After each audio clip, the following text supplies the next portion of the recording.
Good morning.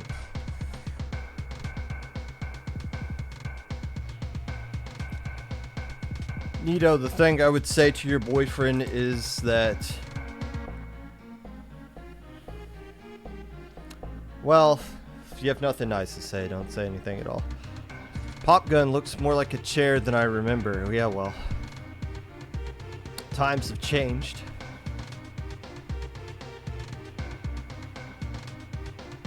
No more firestorms. What?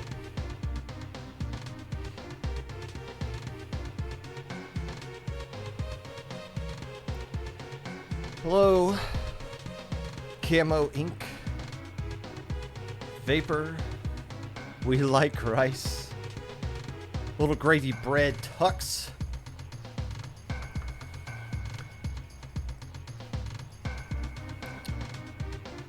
Hoenn Hero, Kariki.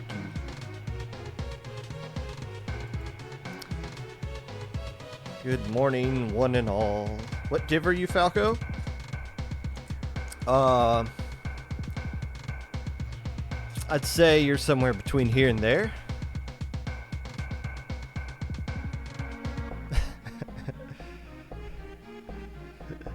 And good, a legit good morning to our friends overseas. Tom J, Kurta. Good morning to you. Good morning, good morning.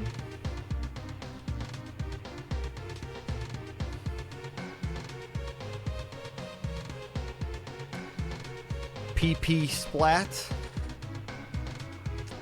Peppy.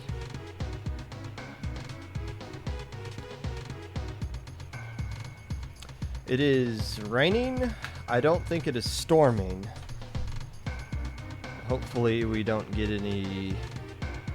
I've never had a internet or power outage in 182 episodes of the Popcast.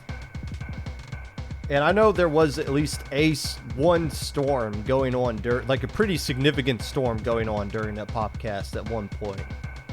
Could this be the time where I finally lose power?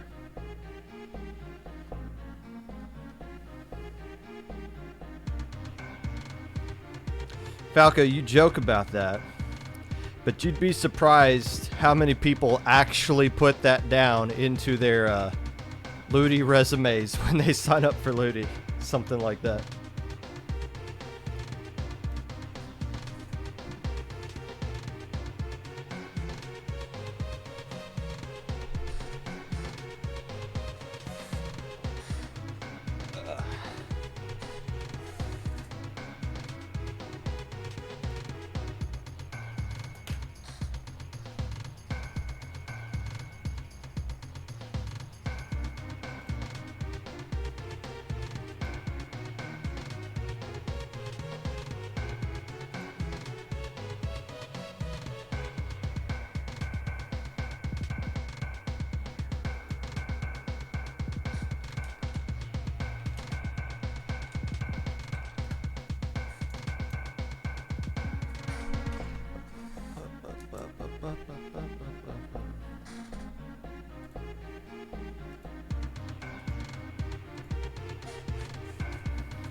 Hello, friends, and welcome back to the Popcast.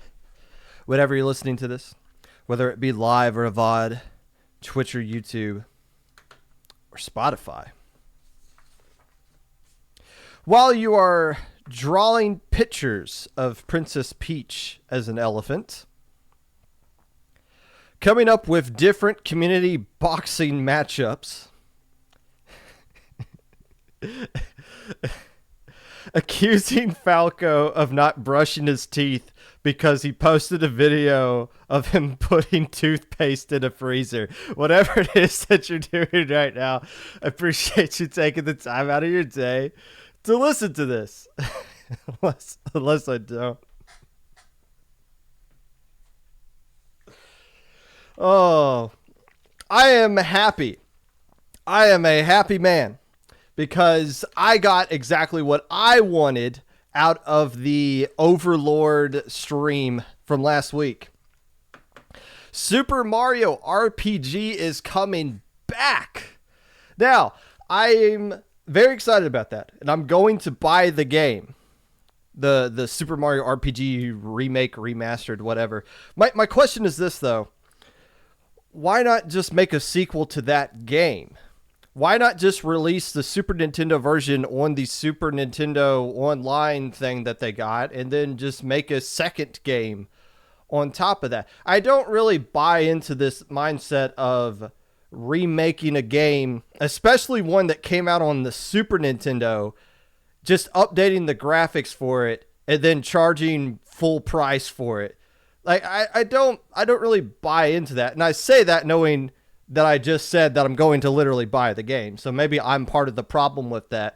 But the Super Nintendo version of Super Mario RPG looks fantastic. It still holds up 100% great today. And if all they're doing is updating the graphics and I think adding like splash effect to some of the attacks, I don't know. I thought the same thing about the Metroid Prime remaster. Like Metroid Prime 1, despite being over 20 years old, is a really damn looking video game on the GameCube today. But it's also crossed my mind that the vast majority of you have never played Super Mario RPG. And I only just recently realized that I don't think the game was ever released in Europe outside of when it became available on a virtual console at some point. So that's a lot of you will be experiencing that game for the first time. I highly recommend you buy it. It is a fantastic video game. It's just, why not just release it on the Super Nintendo Online thing? I don't know. Old man, get off my lawn. News of tournaments may be of interest to the casual listener of the Popcast. First off, Minnow Cup is this upcoming Saturday. It is going to be the Tower Control edition of that tournament. We'll be talking about Minnow Cup to some extent, I'm sure, on the next episode of the Popcast. It's been a while since we've mentioned some LAN events, but it is worth noting that Riptide is slowly sneaking its way into your hearts, and you should be looking to register for Riptide or register as a spectator. You want to go to Riptide. It is going to take place the date that I forgot to look up before going live today, but it was announced they've already got over 100 attendees signed up. And again, that doesn't count the amount of people that are going just as spectators. Falco and I mentioned that the Low Tide City was the biggest Splatoon LAN ever. I would not be surprised if this one tops that. In fact, I hope it tops that. I hope we just keep getting the biggest LAN ever again and again, and just keep growing the scene through that. The lovely idiots in chat are saying it's September the 8th through the 10th. I know it's always around September 11th weekend, always after Labor Day. It'd be nice to include that, but I'm sure there's some other event going on at the Kalahari during Labor Day, which is why you don't see that there. But LANs are important, especially locals. Hey, a little bit of foreshadowing there. Today, we're going to be taking a look at SAC to some extent, and also, as I like to do, talk about tweets that I see on Twitter that make me angry so that we can talk about it. Now, we're going to combine all of that into one segment, one nicely tight little package, put it all into a blender, pour it out for you guys, a nice little smorgasbord, a smoothie of nonsense, and we'll see if we can all make it flow naturally into one segment of the Popcast. But first,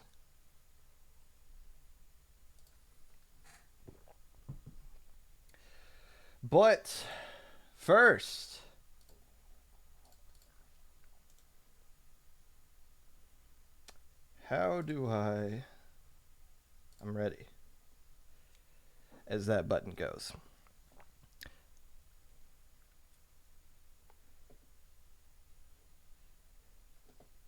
Oh no, you're upside down. Maybe we can figure that out. Full screen. Okay, so this might be a little scuffed, but we'll make it work somehow. Join us. Hey, now, hey, okay. Now you're okay. Now we got you on the side. There's some way we could rotate you to the other direction. Is that possible? I have no idea. I'm gonna hold it, perhaps. Oh my God. Fold it. Okay, we get a nice I view of don't your know. car. That Oh works yeah, out. But you know I'm what? running errands. Okay. Did you pull over the side of the road just for this? Yes. Okay, fair enough. There we go. Let's So take priority, right? Are you able to like go into OBS and like twist the camera? Because it's like the best way I can hold it on my steering wheel. you are unfortunately I am the worst human being when it comes to figuring out anything related to that. So we might just have to roll with this. But you know what? This is the joy of doing things live. We get these kind of awkward sideways vertical hammers. So you know what? Maybe I can work on that. But let's go ahead and get this started. Welcome into the Popcast.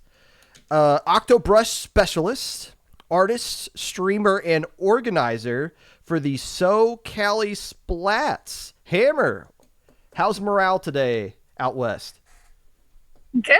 I mean, actually, I'm still like exhausted from everything we've been doing over the weekend and last week. So recovering energy still, but I'm actually like really, really, really happy with the way everything went. So I'm feeling really good. The first tournament that you ever played in, what was it? Do you remember? Uh, oh my God. Actually UCSD ran a tournament back in like early 2018 and I actually got to be a part of that, but it was like a really jinky jerry-rigged event. So it was kind of weird, but it was really cool. I don't know if they're still doing events to this day, but it was like really cool to be near the area to do that. The so the event you ran this past weekend, it was not jerry rigged. It was not jank, I'm assuming. Only a little bit, but we managed to figure it out. So, could you explain your event? Because I'm assuming a lot of people in chat haven't really heard of this event until just now. So, how you explain it to people that are just now learning about it? So, it was kind of weird. So I kind of like bugged the venue maybe about like a month ago about wanting to do. Okay, so well, funny story. I actually initially contacted Oceanside local host and was in contact with the manager there. And I was like, okay, I really want to do a Splatoon event. They're like, cool. And then I never got an email back. And I still never got an email back.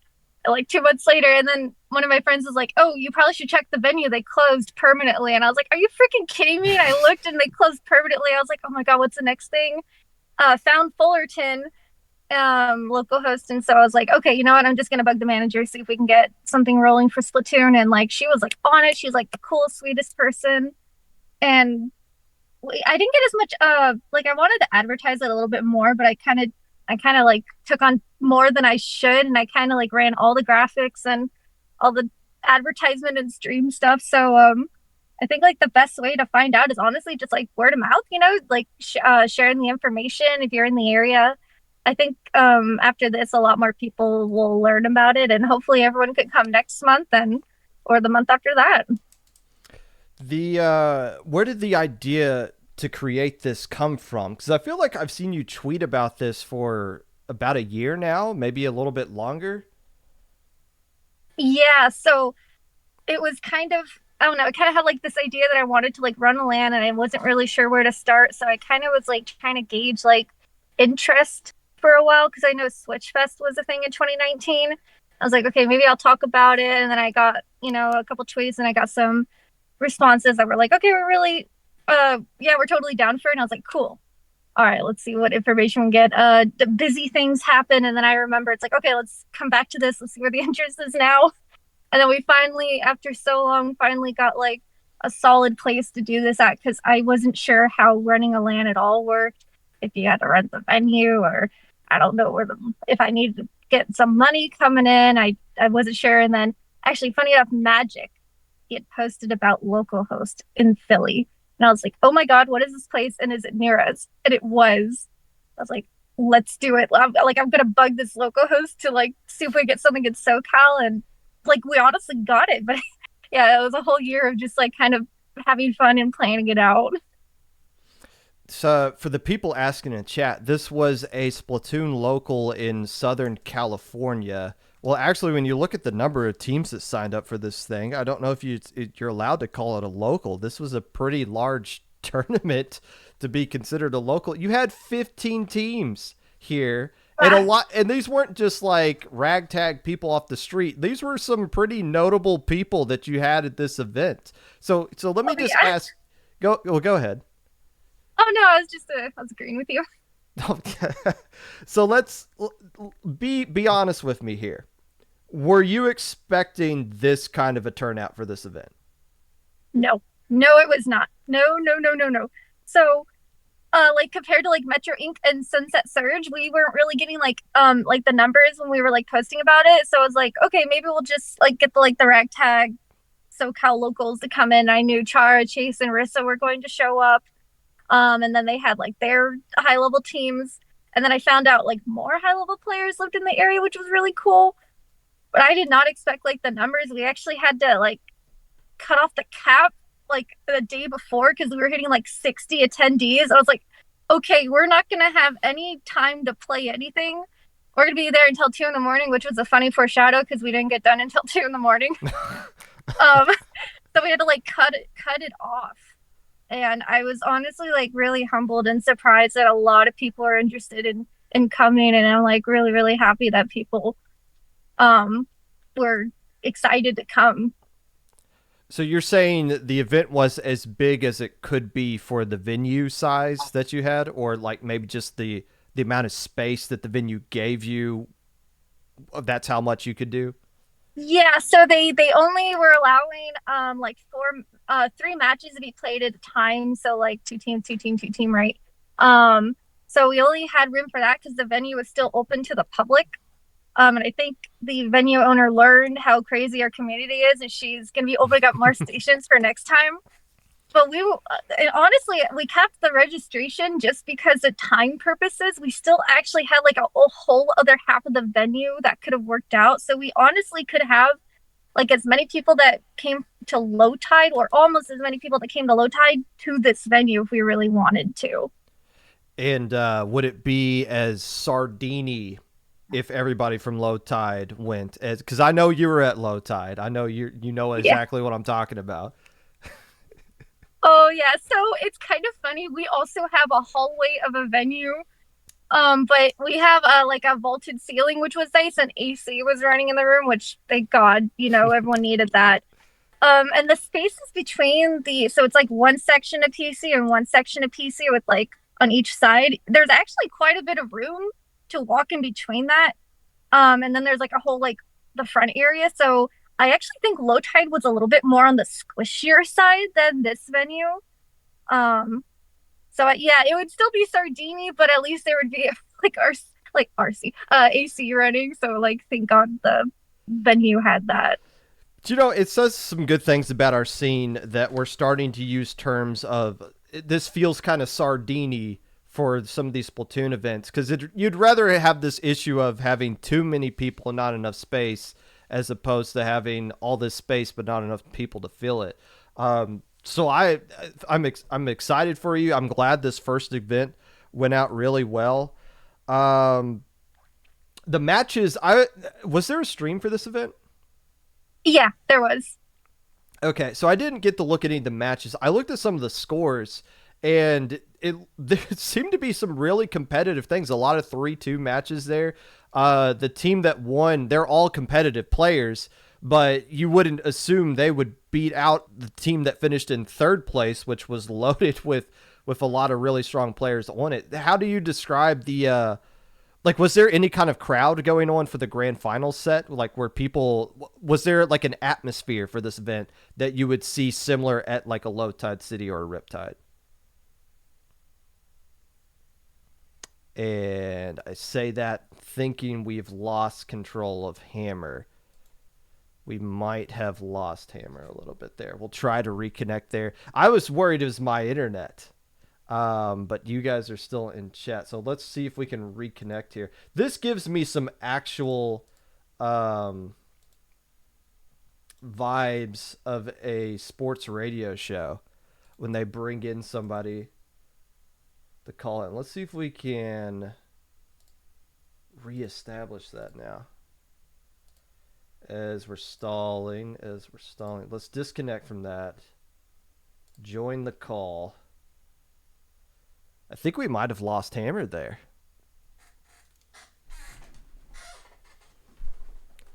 If so, so be it. We can move along, but that's basically the meat of the conversation that I wanted to get into there. For those just tuning in, this was a Splatoon local out in California, somewhere in Southern California. It had 15 players, or 15 teams, excuse me, that signed up for it. Hold on. We might have hammered back to some extent. Maybe not. I have returned. You are there. Hey, we could try it without the video. I think Yeah, I'm just gonna do that. Data kind of got throttled for a moment. The question I was asking you is the atmosphere in the event, especially like during grand finals, because I've known you were at Low Tide, you've seen things at Riptide as well. How would you compare the atmosphere, like the crowd watching those events as compared to the other ones? So honestly, the tenacity of the players. Grand finals didn't start till like around 1ish in the morning, and there was still like about like 40 to 50 people in the building just sitting on the side watching and hanging out. Like I honestly couldn't believe how many people were still there. And so once grand finals started, everybody was kind of like tired. So we had Jojo go up and just scream an announcer voice like, "Are you ready to rumble?" and a bunch of other stuff, and it woke everybody up. So like the fire lit all of a sudden, and then everybody was like super hyped to like watch it. There were so many people still there at like 1 in the morning. So honestly, it felt like we were at a major because people were still like hanging around and they were coming back, and honestly, it was like really really cool.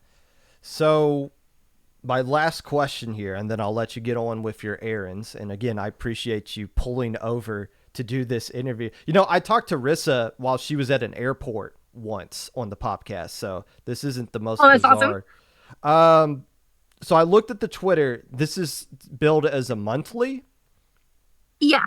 So what are we expecting to see this again in July? Yeah, so July is actually going to be it's going to be kind of like a 2-in-1. We are doing a coast to coast event where it's going to be SoCal versus Philly. So it's going to be my local host versus Magic's local host for the top 4 teams of each event. And then we're going to be running like a regular bracket on the side, but we're going to be streaming the top 4 teams that one Saturday. So that it's probably always going to be like at the end of the month. We're going to try to keep it Saturday, Sunday, however we can. But I wanted this to be enough of a LAN or a local where you feel like you can come whenever you can during the months that it's available, which will be every month. I will try my best. I don't know. That's like the fun of the locals is that they're more consistent. But I wanted to make it feel very impactful and like more on the like serious side in terms of like having commentators and the Artist Alley and a bunch of other teams. So I'm definitely going to try my best to get this going as consistently monthly as possible. Well, congratulations on getting through just the first one, and getting the amount of success that you have in the first one is beyond impressive. When we think of locals Splatoons, we're thinking of like, oh, it'd be nice if you get enough people to show up to where you can have 4 teams going on. But you had actual competitive players there. You had it seems like as many people as you can fill, and impressed everybody there. Good stuff, Hammer. Nicely done. And we'll be keeping an eye on you guys going forward. Well, thank you. I really appreciate that. I thank the community for pulling up and making this event as great as it was. If people want to go to the next one, where can they go to find information about that? So we have SoCal Splat on Twitter and our Discord, and all the information will be posted on both sides of those social medias. So there we go. Hammer, enjoy the rest of your day. And just know when you're playing Splatoon at 1 in the morning, the rest of us, especially Philadelphia, they're asleep. It's 4 a.m. for them. So just keep that in mind next time you're in grand finals that late. Of course, technical difficulties are a Splatoon favorite. Hey, cheers to that. Thank you. And that was Hammer of Kingmaker and the SoCal Splat. Some good stuff going on there. There's look, I haven't been a part of this scene forever. I know Magic would know better than me, but I would be willing to bet my channel points that the SoCal land having 15 teams that showed up there, and I'll read off the results for that one in the weekly recap, is something you're not really going to see. You're not going to see that anywhere. I promise you're not going to see that anywhere else. Except for maybe the New York one going on Saturday. Maybe I just lied. We'll see. We got through that. I loved how scuffed that interview was too. I love that. It gives you the that feel that this is a sports radio show, that we're just kind of talking to a correspondent live. But I'm glad we got Hammer on and that worked out. Some highlighted stuff. Would you consider it potentially more of a regional than a local in the future? I mean, those words don't. It doesn't really local, regional, major. None of those things really mean anything in the grand scheme of things. It sounds like they got a stream going. They got a monthly thing going on there. When you talk about regional, it's like, okay, you win that. Does that mean you go on to something? But as Hammer alluded to, the only other thing is like Philadelphia. And I could tell you right now, the teams Philly's going to be producing are not going to be at the level of these teams I'm going to be listing out for you. I heard some amount of clapping after Grands when it took off my headset, and there was a bit of a crowd still there even at 2 a.m. Says the person who won the first ever SoCal LAN. Nicely done. Popgun, can you do a segment on Blue Pro Charge? Get me out of here. Start the weekly recap.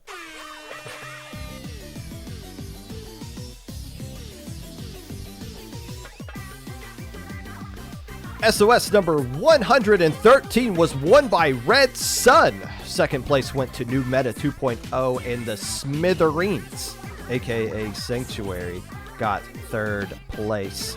Hey, I've seen a lot of people on Twitter after the last SOS shenanigans saying that they weren't going to come back to the next SOS, but SOS still had 77 teams and had to cap registration, meaning 13 teams didn't even get to play because they only take 64. Just a side note to point out there. Hammerhead bracket was won by Pick Down.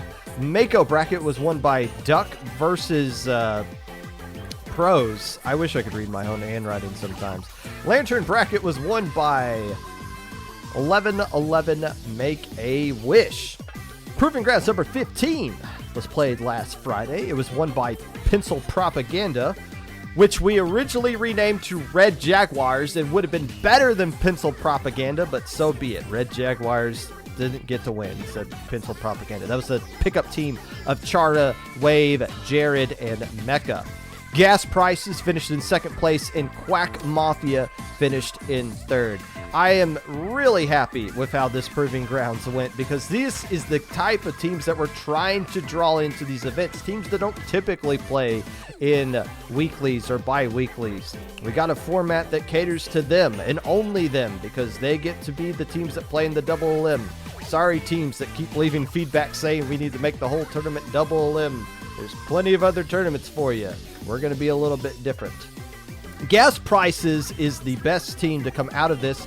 Gas Prices is a team that plays in the summertime only and destroys every tournament they play in. Last year, Gas Prices won a paddling pool and an SOS by dropping one game total between those two tournaments in the same exact day.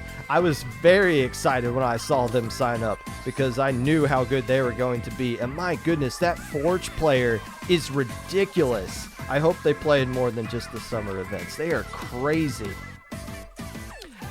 Squid Junction number 46 was won by a team called 24. Second place went to Barbie Slay Pizza to go, please. And third place goes to Hinlow 3000 XP fan club. Whenever I think of Henlo, I can't stop thinking about Jordan Kent saying, "Say hello to my little friend." 52 teams played in this double elimination tournament that was usually a bi-weekly but became a weekly for the back-to-back weeks. I'm assuming just to get those two tournaments in the 1 month. They're creeping in on Squid Junction number 50.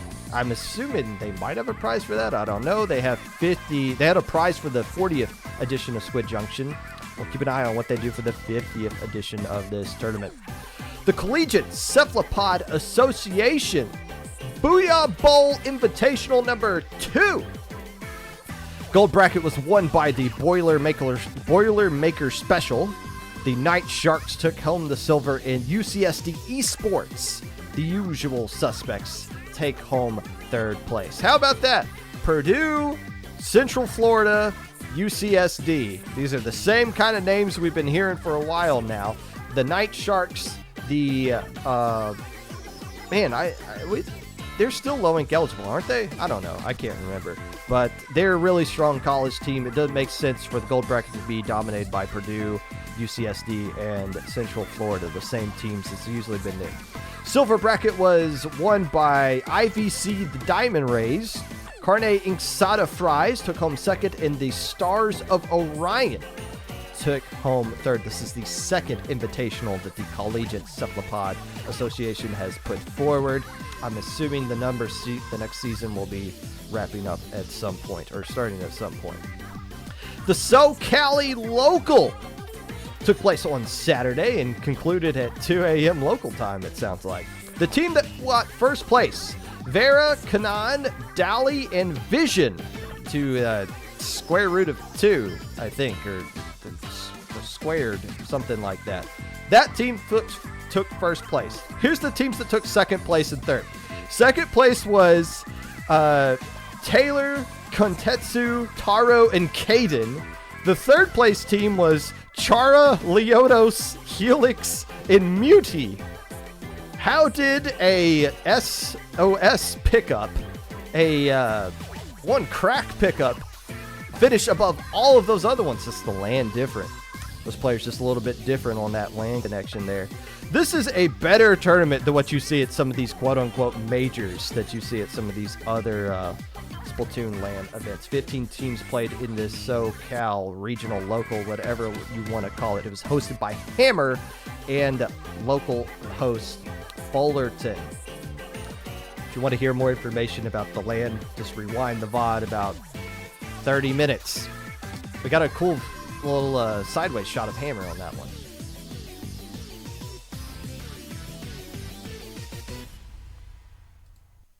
And that was your weekly recap.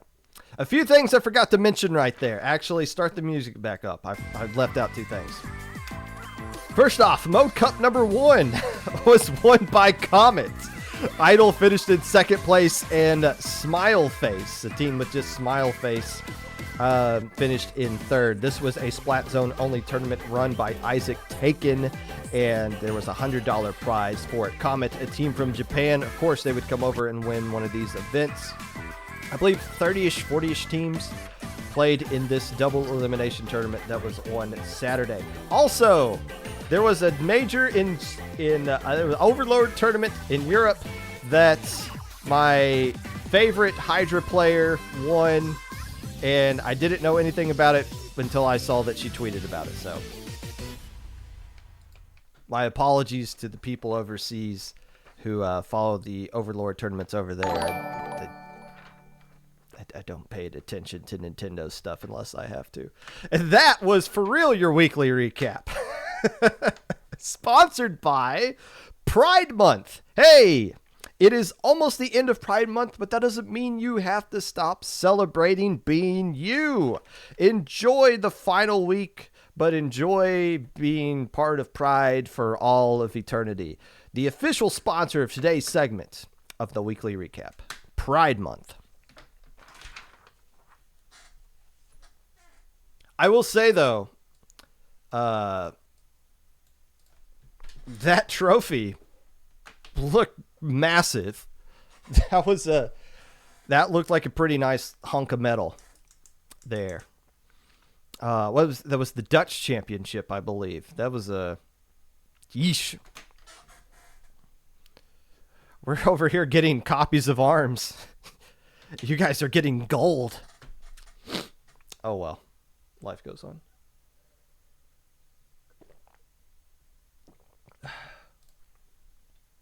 Oh hey, Emil. You know, I do I do a lot of different things in this community. A lot of different things in this community. And I never really stop and sit down and think about it until I started keeping track of everything that I do in this community on a little monthly calendar that I keep buried underneath papers on my desk. Yes, I am a TO for Low Ink and Proving Grounds, a head TO for those events. I commentate a lot of different events, and I try to say yes to everything that I can commentate whenever somebody asks me to commentate something, unless just my schedule doesn't work out for it, or I just feel like I might be working myself a little too much. But I try to commentate as much as I can. I've been a part of the Ludi Seating Council for the last 3 seasons. And I'm often asked to help out and seed other events that are not related to IPL. Majors for other organizations, lands, seeding consultant, if you will, especially when it comes to the low-level play teams. I usually get a lot of DMs from TOs. Hey, here's all the low-level teams. Can you just seed them for us? Because we don't really know. Yeah, I got you. Hold on. I'll take care of it for you. I also do this weekly competitive Splatoon podcast live, which often leads to some technical issues here and there. But I've been doing this for 183 episodes now, where I cover things from as low as Little Squid League to all the way up through Ink TV's Resurgence League. Talk about that. That's the wide scope. And I'm talking about teams, players, situations, and everything in between those two skill ranges. Oh, also, I've been a part of the Ink TV Resurgence League, doing a lot of different stuff for them and making an ass of myself throughout the entire process and absolutely loving it.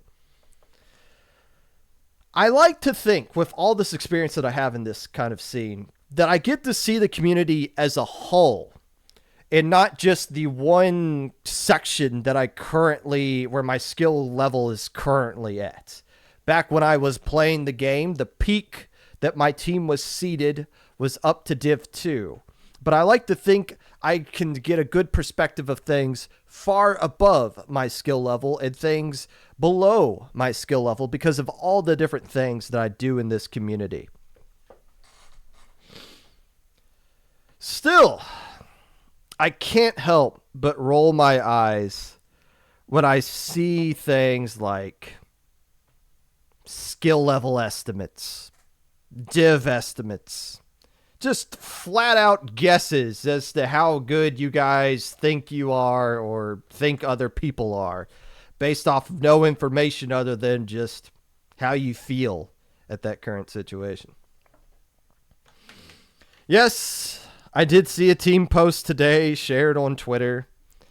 I don't know what team it was, and I don't really care. And I don't think I think this was just somebody new who doesn't really understand how things in the scene are. But they said that they're looking for players in the Div 3 to 4 range, but also still need to be low ink eligible at the same time. Now, we in the competitive community had a good laugh at that, and understandably so. Although I did see one person point out that's like, I know who this person is. I think they're kind of new to the community. I don't think they really know what they're talking about. And that's the point I kind of want to get into here. If you look at the IPL Discord channel, and you'll see this question be asked a lot, especially in just the generic help desk that we have in the IPL channel.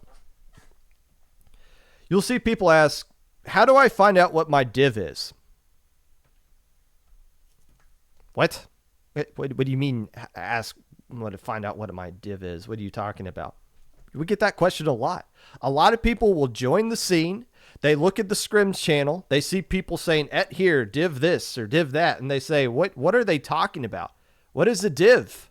And then we have to, well, there's this separate organization called Ludi. And like once a year, they run a tournament. And there's this seeding that every team gets placed into called a div. And that's what that is. And we have to explain that to them. And then people start to understand. But if you've never played in Ludi, how do you know what your div is? What is your div estimate supposed to be? Look, I'm not making fun of anyone. And this is nothing new. I've seen posts like this before. We've made fun of this for like the past several gazillion years. The competitive Splatoon has been in existence. That's not what my issue is that people that are getting into the scene. However, because our community is so ingrained into using Ludi divs for everything that we do, it's completely understandable for somebody who's joined the scene at any point since after Christmas to have no idea what Ludi divs are and to start coming up with, well, then this is what my Ludi div is supposed to be based off of some of the things that I've done.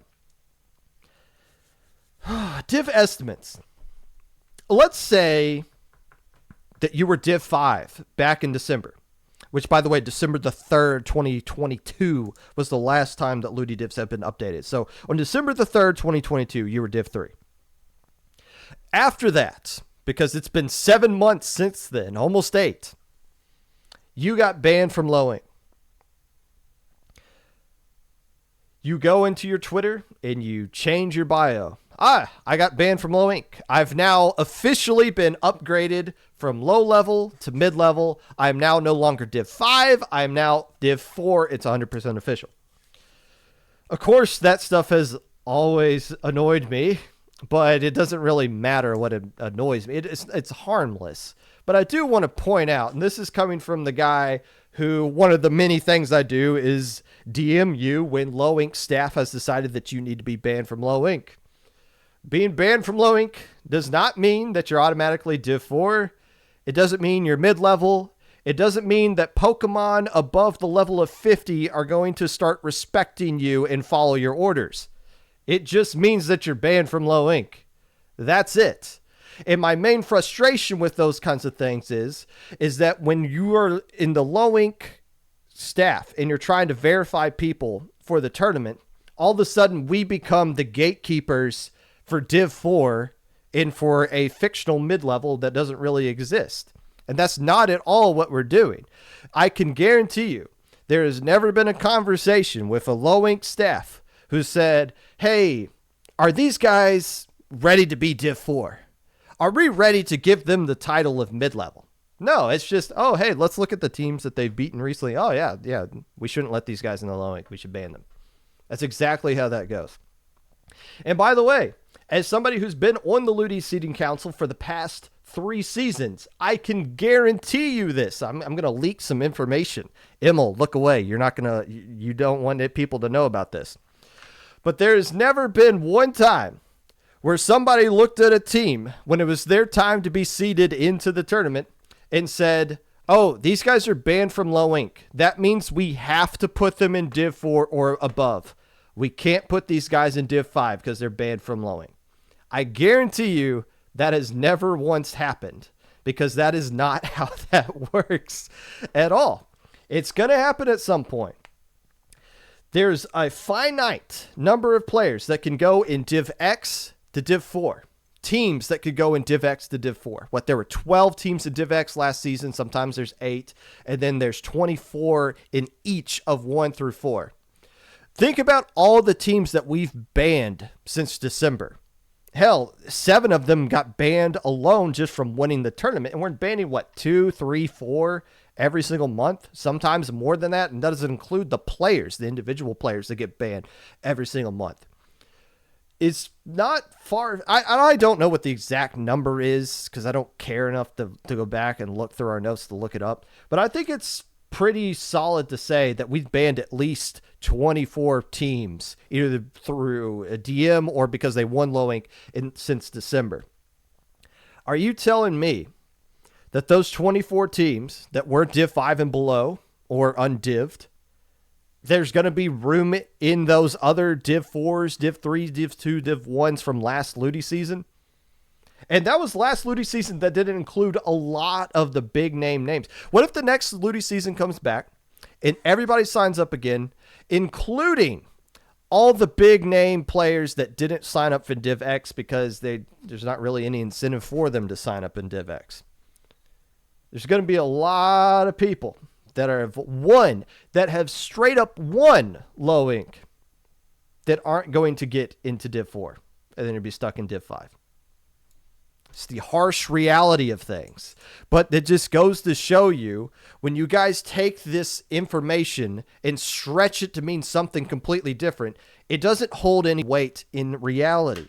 But again, it's harmless. It doesn't really, it's totally harmless, right? To have a false skill gap narrative of what a certain team or player is, right? And it's not just divs that we use to kind of divide our skill level. If we don't use divs, what are some other ways that we can use to figure out how good that we actually are? This is where SAC comes into play. One of the things that SAC does over other skill cap tournaments, it doesn't use Ludi divs to figure out who should and shouldn't be eligible for their event. Instead, SAC uses the plus servers as their skill cutoff. Uh-oh. It's a unique way. It's a different aspect of looking at things. And to the benefit of the plus servers over the Ludi server or Ludi div system is the plus servers are at least updated monthly. And it's not for teams as a whole like the divs are. It's for players. Of course, there's several flaws with the voting system when it comes to the plus server. The fact that voters are going to naturally have biases into the players that they're voting for. Sometimes they don't vote for the people that have the best skill level. Sometimes they vote against people because they don't like them for whatever reason. Fair enough. It's almost impossible to be fairly objective to everybody that signs up because in plus 3 last voting cycle, you had 174 players to vote on. I can guarantee you there is no way anybody that was voting in plus 3 gave every single 174 player a fair shot. And if you did, you wasted your entire weekend combing over and looking at everyone's resume and being like, yep, yes, this player. All right, one down, 173 more to go. All right, there's no way you could do that. It's completely understandable. And you got a lot of people that go into the plus server and then they're out the next month because it's a purge, only for their friends to suggest them immediately, and then they slip right back into the next month. Rinse and repeat whenever the hive mind of the whatever plus server is in decides, this is a purge month because the server's not active in a month. Okay, well, my point being, I appreciate a tournament using the plus server as a skill cap to figure out whatever the skill cap for your tournament should be to some extent because it's more updated a lot more regularly than what Ludi is. The problem is you're at the mercy of everyone that doesn't actually run your tournament essentially deciding who gets to be in your tournament or not. Which, of course, brings up the issue of the current qualifier champion and the hottest team in the month of June, Red Sun. Now, some members of Red Sun are not qualified enough, as far as plus server voting is concerned, to be banned from SAC. And I'm not going to sit here and scold any of the voters and say you should have put them in before, because I've been on the Ludi Seating Council and I've had to listen for the past 6 doggone months. Everyone saying, why did you put the silly kitties at Div 4? And my response is always, can you tell me what the silly kitties resume/roster was on December the 3rd, 2022? Oh, no, you can't, because you're only judging what happened after they they got their div, not what happened before and why they got their div. So I'm not going to sit here and say that the voters, oh, they totally missed on Red Sun or they didn't believe on them. No, this is what Red Sun did in the month of May.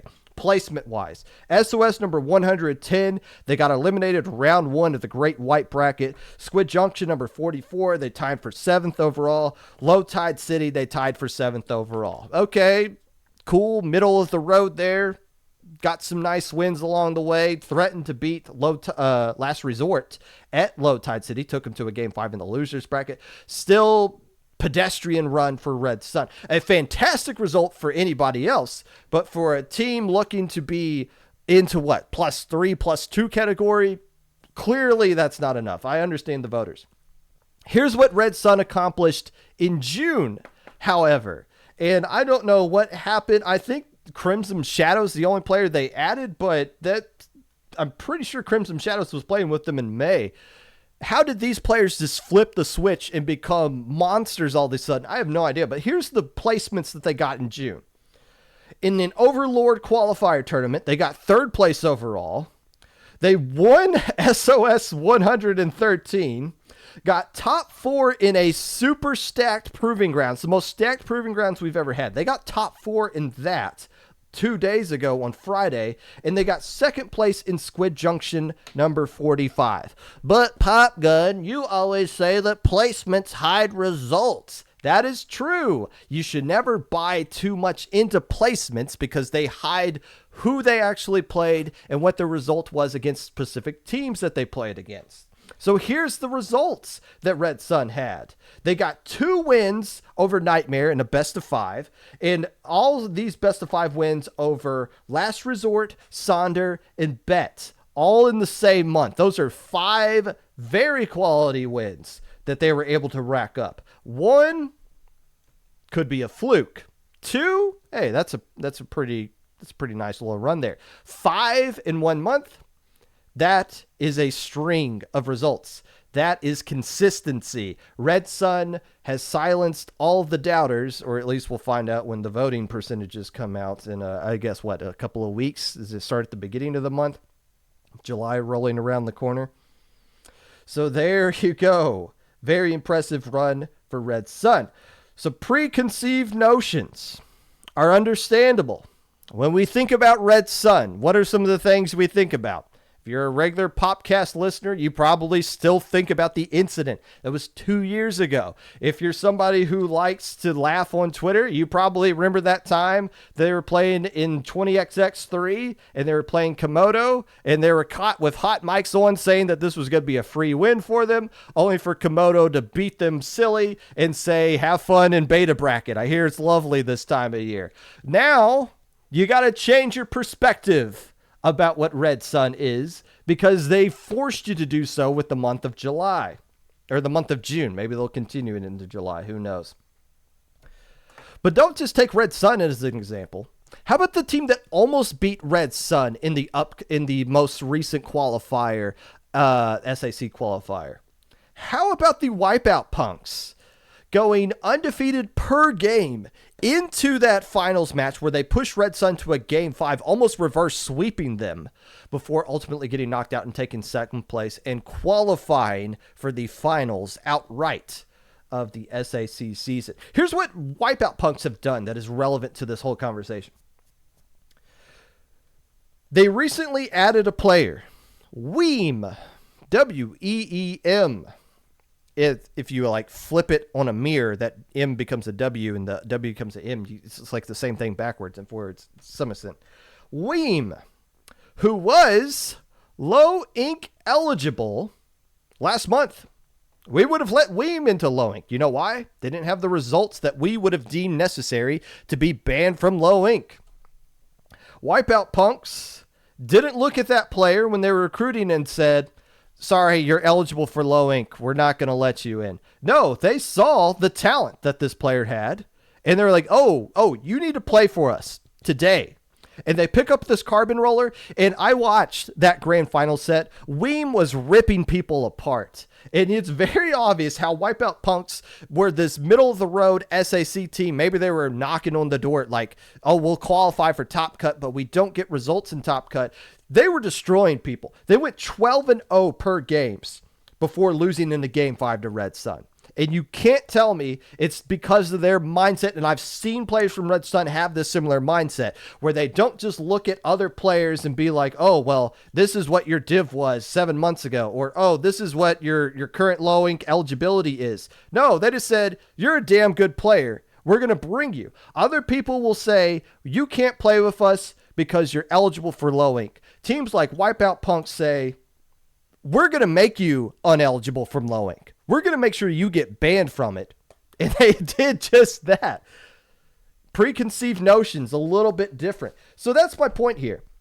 When we look into things across this community and we say, here's what my div estimate is, or here's what I think that team is, or here's what the mid-level and the high level and the tippity top of lower upper echelon of below under mid-level is, we lose sight of a lot of different things here.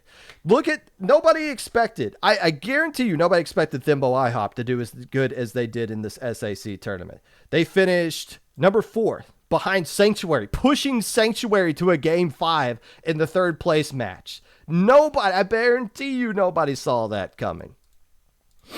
Especially me, because I didn't recognize their blaster player when they played at Low Tide City, and they made sure to let me know about it for the entirety of that trip out there. Same thing with Destiny Troops. I remember seeing Haya when Haya was Div 6. And I was like, oh my gosh, this kid, we need this kid on Destiny Troops. I don't care if they're 2 divs below what we currently are. This kid's going to elevate us. And Haya got us a 2nd place into that. Well, wasn't the only reason, but was a key reason why we got 2nd place in season 3 of SAC. You got to look at things outside. But when we have these preconceived notions of all these other things, it blinds us to what we should actually be paying attention to, which is the skill level in the damn game. It's the results that are the only thing that actually matter. Results are fact. Divs are opinion. As much as I want to sit here and tell you that the Ludi divs on on December the 3rd, 2022 were 100% accurate. And I said this back on that episode of the Popcast. I said, I know for a fact some of these divs are completely wrong. It's impossible. Even with the week that we have, it was impossible to comb through every single team perfectly and give a perfect div. But you guys are taking that. And then whenever Red Sun pops off, somebody's like, oh, well, this is a Div 2 team that's popping off. That was a Div 2 team like 7 months ago. Those things aren't relevant anymore. When you guys are asking for scrims, it would make more sense if you guys were to ask for a scrim at here, 20XX, number 4, teams that were seeded from 15 to 35. That's what you're doing when you ask for a scrim at a Ludi div, right? You're asking for seeding for a tournament that took place in December. Why not just do a more relevant tournament? 20XX4 is a major that happened a lot sooner, a lot more recently than the Ludi divs. Just use the seeding for that. Then again, you're using seeding. You're not using the actual results, the only thing that actually matter in this event. When you sign up to play the game, you pop in your Splatoon 3 thing, you skip through the news, you get into the private battle. The private battle feature in the game doesn't ask you what your div is, or what your low ink eligibility is, or how many people voted against you in the plus server. It asks you for the map, the mode, and what weapons you use. And then it just throws you into that lobby and says, go fight. That's the only thing that matters. One team gets to come out on top. That's all that matters. And I'm sitting here, I understand. We want some way to kind of judge how good we actually are. Like, what is our skill level currently? Like, how can I tell if I've grown? It takes effort to look into everybody's results all the time. But that's exactly what it is. It's what is the current results here. And those are the things we got to look at. And I understand people using Ludi divs because it's right there. But when new people join the scene, I hate it when we have to explain to them what Ludi divs are because it's not relevant to them. But that's what the whole community is built on. And I'm not going to sit here and suggest an alternative to Ludi divs because we're really good at this community, myself included, in pointing out issues without offering any alternatives to any solutions to those issues. I don't know what the solution is to replacing Ludi divs as the skill indicator in this community is, but I can I know this. There's somebody in the community that is eventually going to figure it out, but we can't get to that point to where we figure it out if we're still going to be stuck in this mindset of continuing to use it. The conversation needs to be, we need to get off of Ludi divs, and we need to get off of caring about what these plus server votings are. We need to care about just the actual results that take place in the video game. That's the only thing that matters. Everything else is opinion. Or we could continue to just use fake div estimates of things that got updated from information we pulled from December the 3rd, 2022. One of you can figure out the solution to this. I know you can. It's not going to be me because I got a kid and I got other things to worry about. Somebody else can do it. Highlighted messages, and then I'm going to dinner. Little Gravy Bread said, I got to beat Prochar in the land to put it on my Ludi resume. Oh my gosh. There was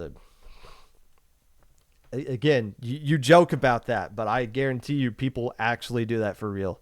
It is kind of cringe. Fire Corgi #1, not to be confused with the Fire Corgi Zero or the sequel. Do you have a better alternative to use than Ludi div estimates? Because I also don't like them, but we need some language that is precise to describe skill level. Okay, this is why I don't read highlighted messages during the segment, because sometimes I just naturally answer them. No, I'm just as hypocritical as everyone else here. Hoenn Hero, Pop Gun, what are your thoughts on skill cap events just not declaring a line in the sand like Div 5 and lower only, and just saying TOs look at the results? So I've been pretty consistent with this on the podcast. I don't like that we have to use Div 5 and below for low ink, but we do need that line somewhere drawn to where people can understand something. The problem is that everyone that is eligible for low ink assumes that they're Div 5 or below, and everyone that's banned from it assumes that they're over Div 4. And that's an understandable assumption. I hope I try to explain why it's differently. But you can't put in a rule. Like, we can't just say TOs are just going to look at results and that's going to be what decides who is and isn't eligible for low ink, because you're setting yourself up for being screwed over as a TO. You're setting yourself up for failure, because then you're basically just saying, we're making this up as we go along. Spoiler alert, that's what we've been doing with low ink for the past 3 years. Whenever Ludi divs are relevant for like a month, and then every low ink that's like 2 months removed from a fresh Ludi div, we're kind of just shoot from the hip. I feel like we've been very accurate with that, but the language you use is, you got to have something you can point. There's got to be some sign you can point to other than, we're just kind of figuring this out as we go along, which is reality there. But, I completely understand why I might come across as hypocritical, considering that is a rule in low ink. Look at Zenith. He's on Silly Kitties, who got Div 4, fast forward to the Overlord tourney, and he's subbing for Duck Gang and qualifying for the championships at PAX. Exactly. That's a perfect example. And again, it's not like, oh, how could you undervalue this player? What other people who actually played with Zenith realized the value and said, hey, forget. Like, it's very easy for the players of Duck Gang to look at Zenith and be like, hey, you're Div 4. Sorry, we're not going to let you in. But no, like, we realize divs are bullcrap. We realize you can help us get to PAX. Come play with us. And look what happens. There's countless other examples with that.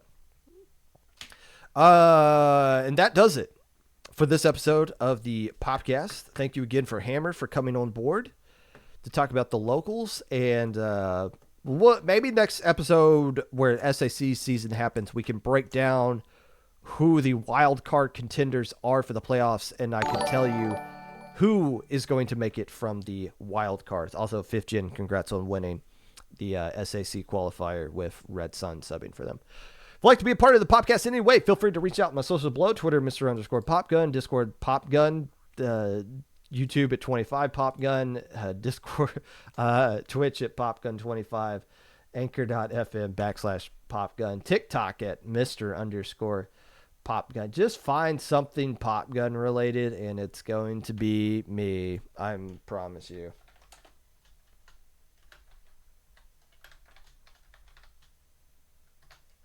It is time to go get dinner, so we're going to go raid Storm Hero. Enjoy the rest of your evening. Get vaccinated, stay safe, and I don't know what we're trying to talk about next month or next week or month.